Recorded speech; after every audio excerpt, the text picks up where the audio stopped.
Assalamualaikum warahmatullahi wabarakatuh. Bismillahirrahmanirrahim. Alhamdulillahi ala ayadihi almutakathirah wa ala ni'amihi almutawafirah wa ala minanihi alghamirah. Wassalatu wassalamu ala sayyidi ahli dunya wal akhirah, sayyidina wa habibina wa syafi'ina wa qurratu a'yunina wa maulana Muhammad wa ala alihi wa sahbihi wa mawalah wa sallim tasliman katsira. Subhanaka la ilma lana illa ma 'allamtana innaka antal alimul hakim. ولا حول ولا قوة إلا بالله العلي العظيم. وكلهم من رسول الله ملتمس غربا من البحر أو رشبا من الديم. Yang sama-sama kita muliakan Imam Masjid Nurdin hafizahullah ta'ala wa nafa'ana bih, guru-guru kita, ulama-ulama kita, orang-orang tua kita, Bapak Ibu rahimani wa rahimakumullah. Senantiasa kita berdoa kepada Allah, semoga Allah mengampunkan segala dosa-dosa kita, menutupi aib-aib kita dan kekurangan kita, memberkahi kehidupan kita, memberikan kesehatan dan kesempatan agar kita dapat beribadah sebaik-baiknya dan diterima serta diridhai oleh Allah Subhanahu wa ta'ala. Amin ya rabbal alamin. Kita akan menyambung lagi kajian kita, masih tentang kemarin persoalan najis dan juga air. Halaman 40 tidak salah ya.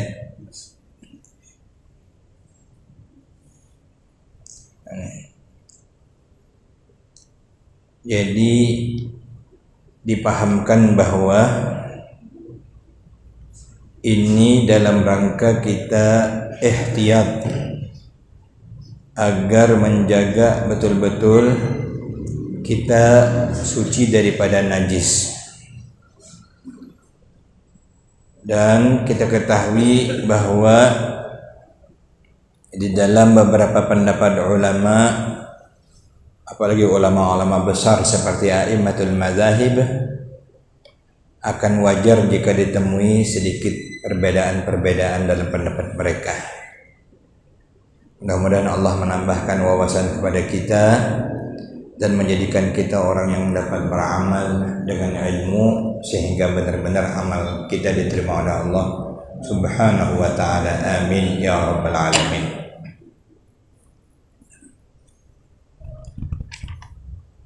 Ini akan kita lanjutkan pada bagian pertengahan, yaitu kemarin tentang air yang mengalir.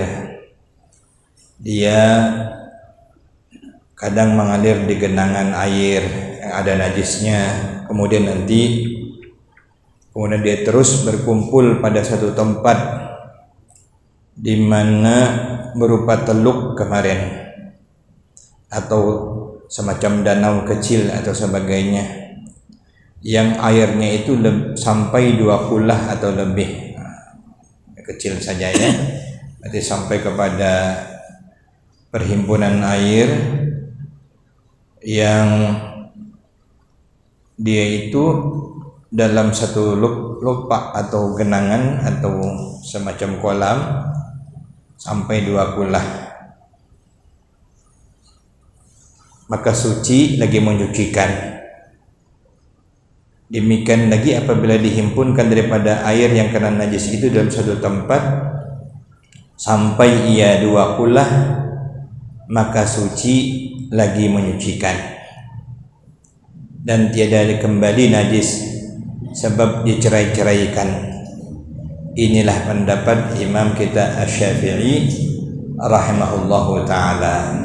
Air yang mengalir di antara laluan air itu sebenarnya ada najis, tapi dia terus mengalir.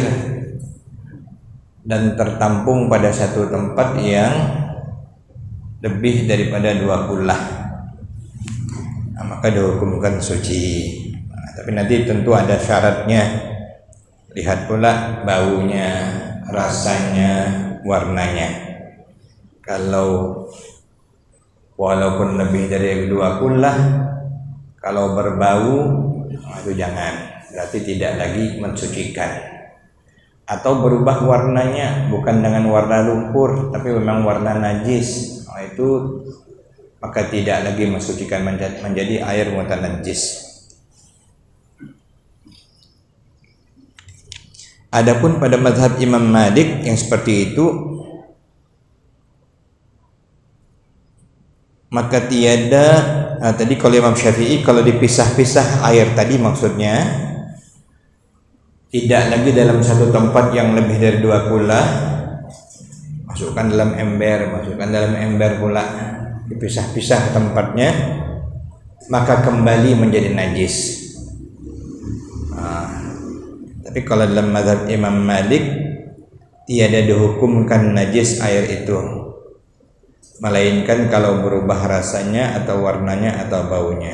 Kalau imam kita mazhab Syafi'i lebih berhati-hati, hanya saja tidak menjadi najis jika dia lebih dari 2 kullah dan airnya bersatu dan tidak ada perubahan pada warna, bau dan rasa.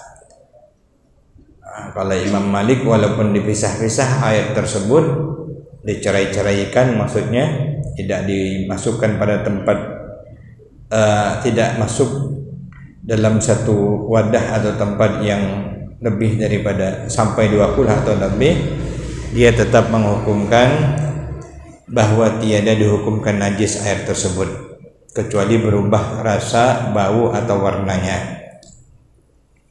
Sama ada air itu 2 kullah atau kurang. Kemarin kita 216 liter 2 kullah itu ya. Tetapi jika sangat masyaqqah pada mengamalkan mazhab Imam Syafi'i dalam hal ini, pada bicara hukum air itu hingga sampai kepada membawa kepada was-was sebab ketiadaan banyaknya air yang berhimpun 2 kullah, lagi mahal harganya. Kalau payah, dulu pernah di Mekah itu payah air seperti negeri Mekah atau negeri Madinah. Sekarang banyak betul ada air, ya.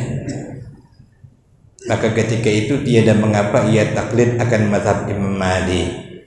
Ini dalam kaidah fikih, al-amru idza dhaqa ittasa'a.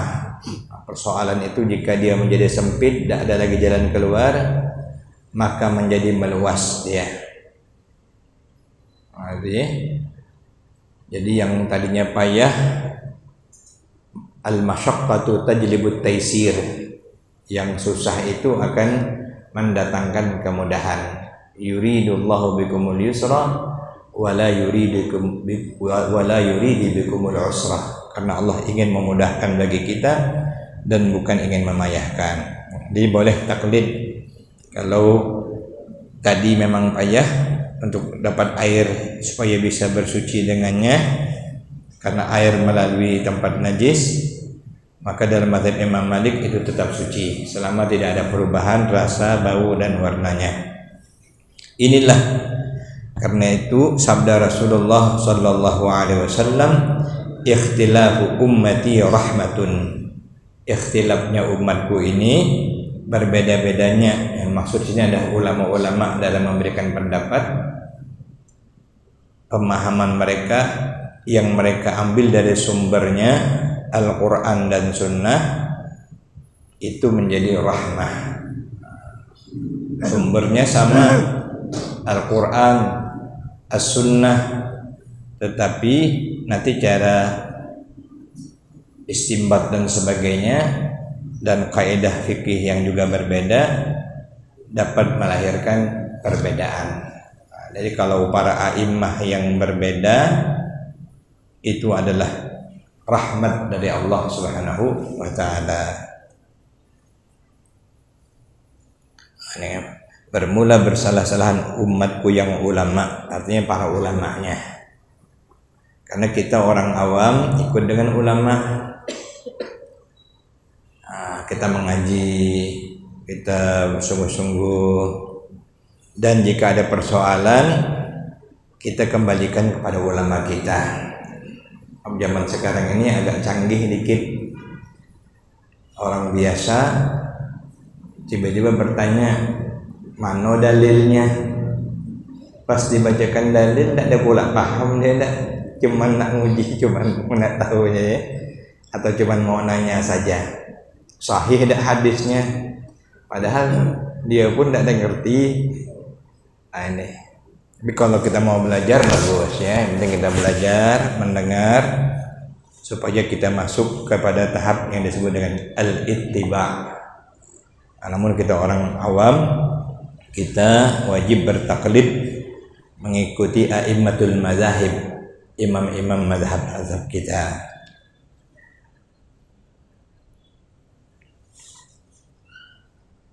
Jadi orang yang hendak taklid kepadanya, yakni apabila susah seseorang pada satu hukum mengamalkan, ia akan mazhab dirinya hingga sampai kepada membawa was-was, ketika itu harus atau boleh taklid kepada mazhab yang lain ya.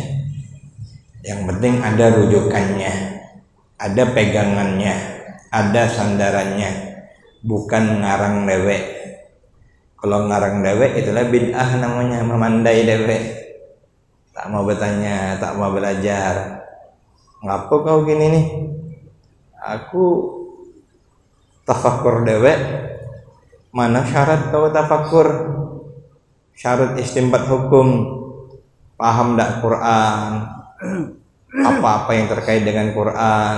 Paham tak sunnah? Apa-apa terkait dengan sunnah? Apa-apa terkait dengan bahasa Al-Quran? Tak ada paham, macam mana nak istinbat hukum? Dah cukup syaratnya ya. Nah, jadi kalau bagi kita, fas'alu ahla dzikri in kuntum la ta'lamun. Tanyakan yang ahlinya kalau kita tidak mengetahui. Bagi kita kalau sudah was-was payah, lalu kita tahu pada mazhab lain boleh, ketika itu boleh kita bertaklid kepada mazhab tersebut.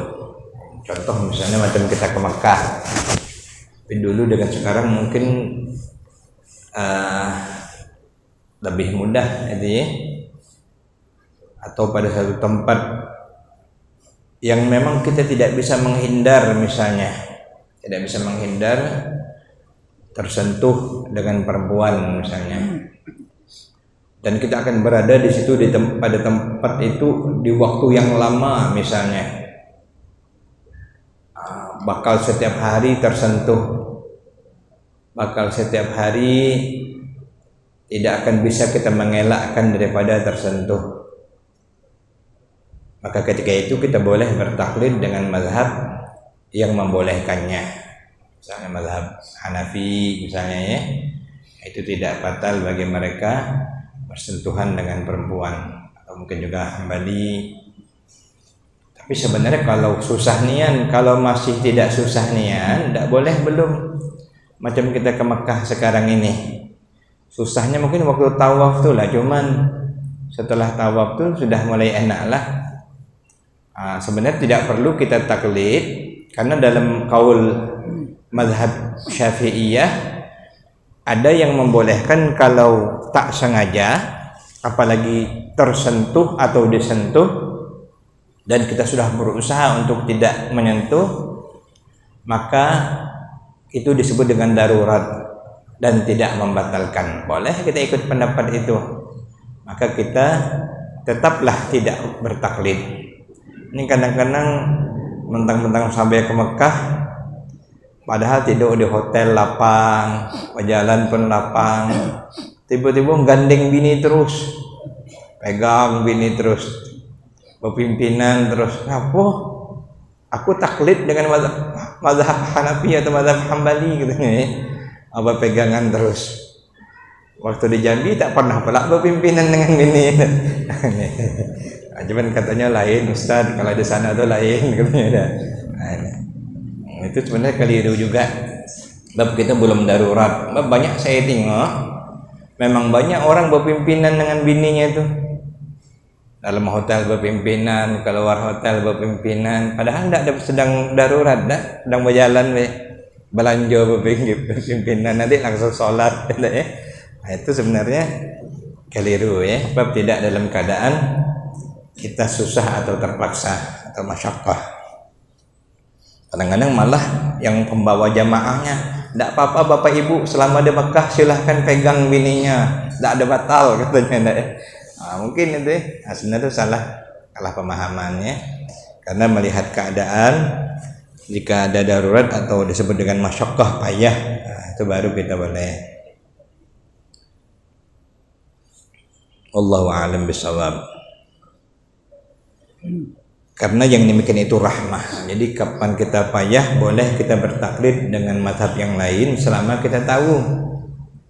Banyak bab syaratnya nak bertaklid itu nak tahu juga. Misalnya nak sentuh bini tak mau batal, tapi wuduknya wuduk Imam Syafi'i, ada kena. Nah, kita harus tahu mana syarat wuduk mazhab Hambali atau Hanafi, mana rukun wuduknya, mana yang membatalkannya, harus tahu dulu baru kita bertaklid. Jadi kalau tak bisa, nanti misalnya dalam mazhab Hambali wajib hukumnya menyapu seluruh kepala dalam berwuduk. Sementara awak nak ambil 3 lembar rambut cuma dikit deh, tak mau. Harus betul-betul kita mengetahuinya. Itu syarat nanti ingin bertaklid. Macam misalnya yang malam Ramadan pertama, itu karena kita tahu dan juga dianjurkan selain berniat puasa mengikut mazhab Asy-Syafi'iyah, karena tiap malam wajib berniat, kalau ada sah. Tapi takut lupa, kita bertaklid dengan mazhab Imam Malik, boleh berniat sebulan penuh. Itu berarti kita untuk ihtiyat, untuk jaga-jaga. Inilah rahmat daripada Allah Ta'ala. Karena inilah kata Imam Hujjatul Islam Al-Ghazali rahimahullahu ta'ala di dalam kitab Ihya Ulumuddin. Ini kitab Ihya Ulumuddin kita ini ya, cuman yang sudah disaripatikan dalam bahasa Arab Melayu, Sairus Salikin.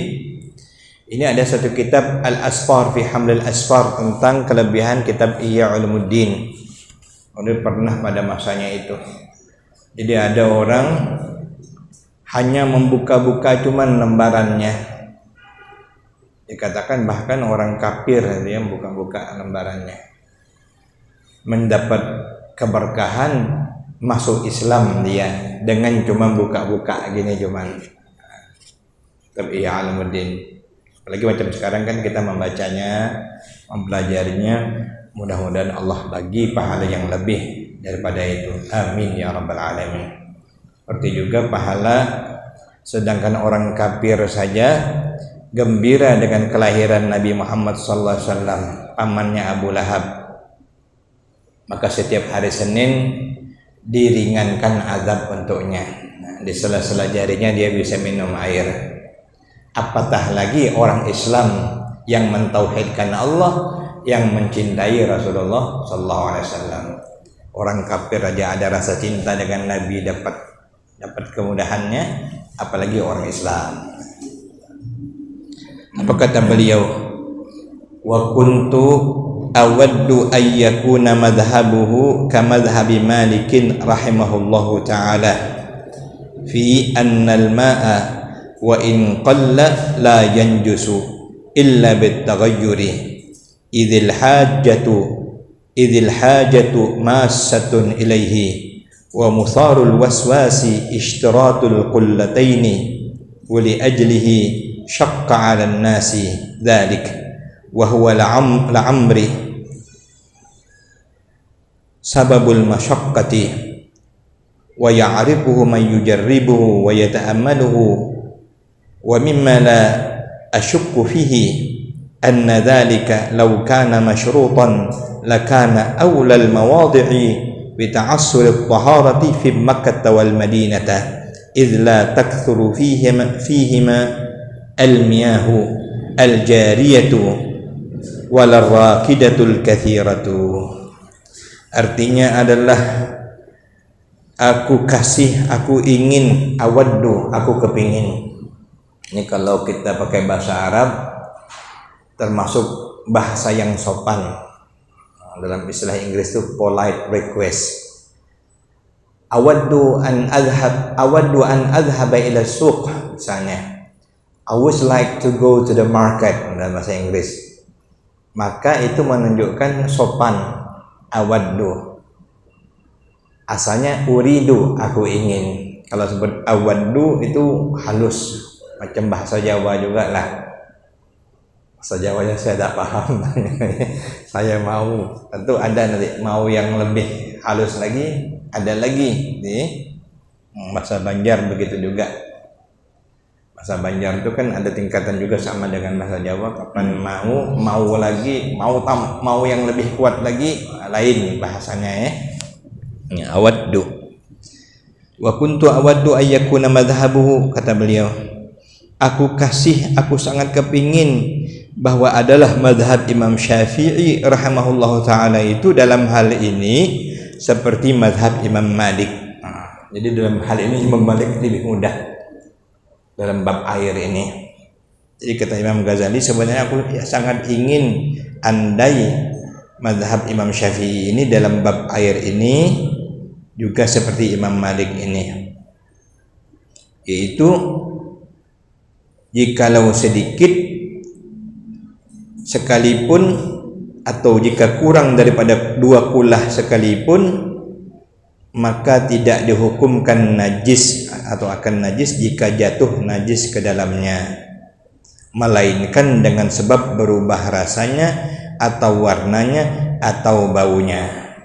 Dan mazhab Imam Syafi'i berhati-hati, asal kurang dari 2 kulah, kejatuhan najis berubah atau tak berubah menjadi najis. Masuk bangkai tikus, misalnya tikus mati, baru matinya dikeluarkan, enaklah, baunya belum ada, rasanya, warnanya tidak berubah. Tapi madhab Imam Syafi'i terkenal dengan ihtiyat, berhati-hati. Makanya sebenarnya spesial nih, madhab kita ini termasuk madhab yang ahwat, yang memilih pendapat yang sangat berhati-hati. Jadi sudah difilter betul oleh Imam Syafi'i pada awalnya, lalu a'immatus Syafi'iyah, para imam dalam madhab Syafi'i. Banyak ulama-ulama besar macam Imam Nawawi, Imam Rafi'i, Imam Ibnu Hajar.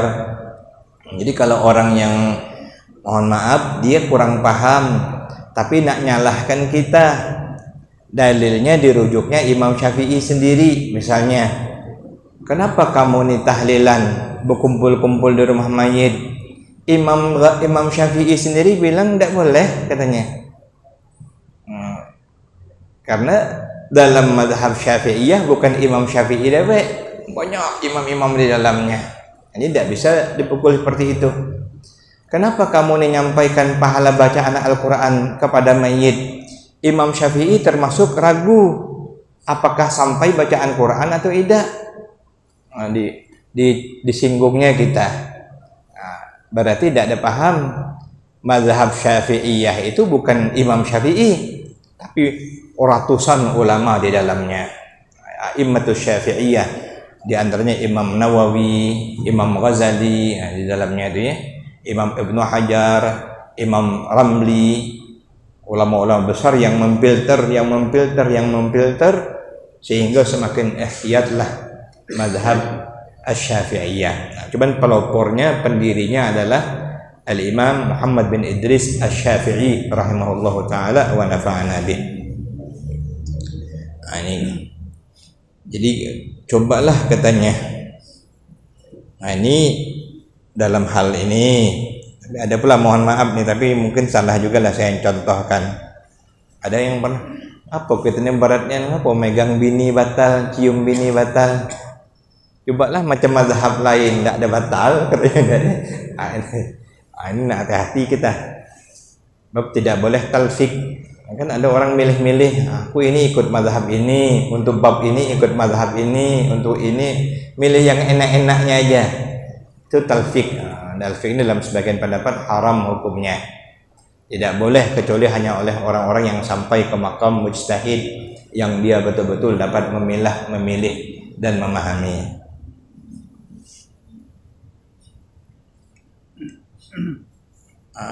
Imam Malik tidak jadi najis, tetap sah. Tapi dalam mazhab Syafi'iyah jika kurang dari 2 kulah itu menjadi mutanajjis. Imam Malik hanya kalau berubah saja. Sebab kata Imam Ghazali, karena sangat hajat kepada air tersebut dan tempat kebanyakan jadi was-was manusia. Karena kalau air dikit manusia was-was. Kalau andai boleh aja kan tidak ada was-was katanya. Air seember di rumah, seember itulah, entah bekas sapu tak tahu dah ya. Nah, kalau dalam mazhab Maliki pakailah, tapi dalam mazhab Syafi'i tidak, nak berhati-hati kita. Itu menjadi sebab disyaratkan akan air itu 2 kulah. Makanya Imam Syafi'i sebenarnya untuk berhati-hati supaya kita tidak was-was lagi, memang sampai 2 kulah atau lebih.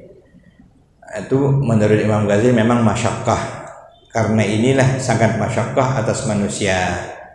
Nanti contohnya di Mekah Madinah waktu itu payah air masyakkah atas manusia pada yang demikian itu, dan yaitu demi umurku, la umri kata tadi. Sebab masyakkah pada bicara air itu dan mengetahui akan dia oleh seorang yang mencoba akan dia dan orang yang ta'ammul memperhatikan akan dia.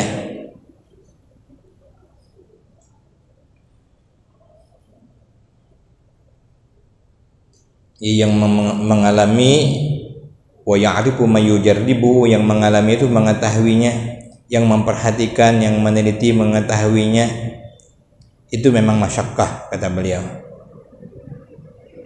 Mohon maaf nih artinya arti lama nih ya kalau kita ikut di kitab nih. Tapi kalau kita yang biasa di pesantren atau di Seberang, paham kita telah melihat dia akan dia, telah melihat oleh dia akan dia.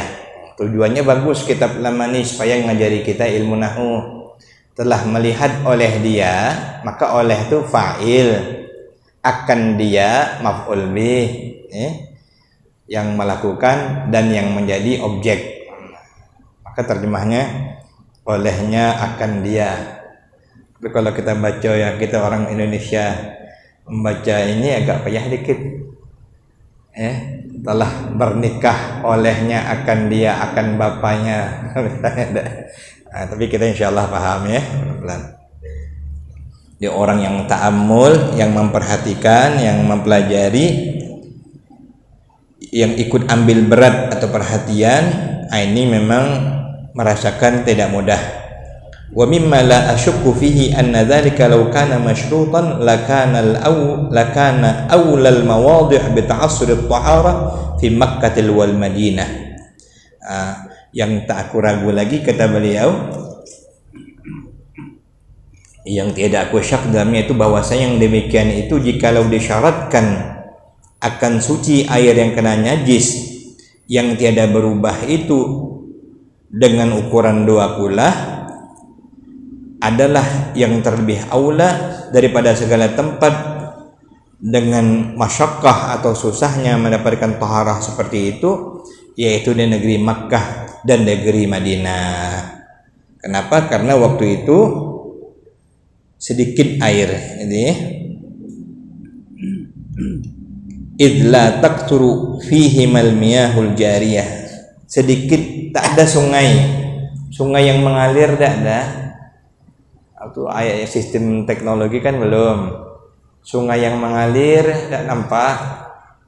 Macam gitu kan banyak sungai Matahari, sungai kecil-kecil pun banyak. Di Mekah dan Madinah jauh, kalau mau pun lihat sampai ke Jeddah sana misalnya ya. Jadi kata Imam Ghazali, mestinya seperti penduduk Mekah dan Madinah ini, mereka kan susah jika ngikut yang pakai mazhab Syafi'i tadi soal air. Makanya secara sebab pun barang